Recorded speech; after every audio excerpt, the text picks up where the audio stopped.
In a bustling city that never slept sat a monumental broadcasting institution known far and wide as the Woke Broadcasting Corporation, WBC. It was where stories of truth often died, and narratives of convenience were nurtured to adulthood. As the sun cast its first glow, the city buzzed with the daily banter, and the WBC stood tall, a lighthouse of self-righteousness amidst a sea of bewildered common sense. At the heart of WBC was a young, enthusiastic reporter named Eddie. Eddie was fresh out of journalism school, equipped with a degree, a notepad, and a romantic view of journalism. His first assignment was to cover the ongoing tussle between the nations of Rightland and Leftopia. Eddie was handed a WBC standard issue pair of rose-colored glasses on his first day.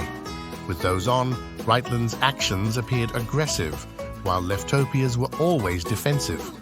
Eddie didn't take long to realize that at WBC, narratives were pre-decided, facts were optional, and objectivity was a myth. One fine day, a parody group called the Mockingbirds decided to stage a play outside the WBC titled The Chronicles of Woke.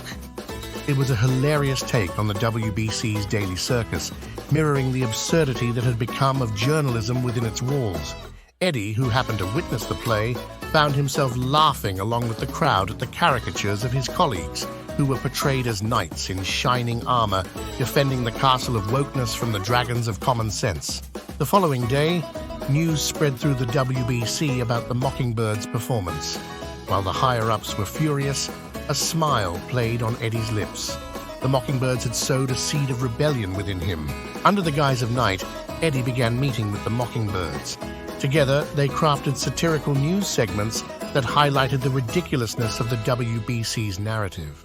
They aired these segments through pirate radio, and the city loved it. The comedic truth resonated through the hearts of the listeners. Word spread far and wide, and soon the WBC became the Mockingbirds' nation's laughingstock.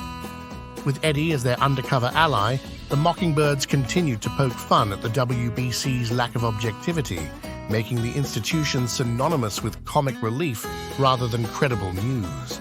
As the WBC's reputation plummeted, Eddie couldn't help but chuckle at the irony of it all. The institution that stood as a self-proclaimed guardian of truth was now a national joke, thanks to a group of jesters and a disillusioned reporter. The mocking echoes of satire reverberated through the halls of the WBC, a reminder that no matter how tall the Tower of Deceit stood, a gust of honest humor could shake its very foundation. And Eddie, our unsung hero, found solace in the laughter of truth that resonated across the city under the watchful eyes of the crumbling Woke Broadcasting Corporation.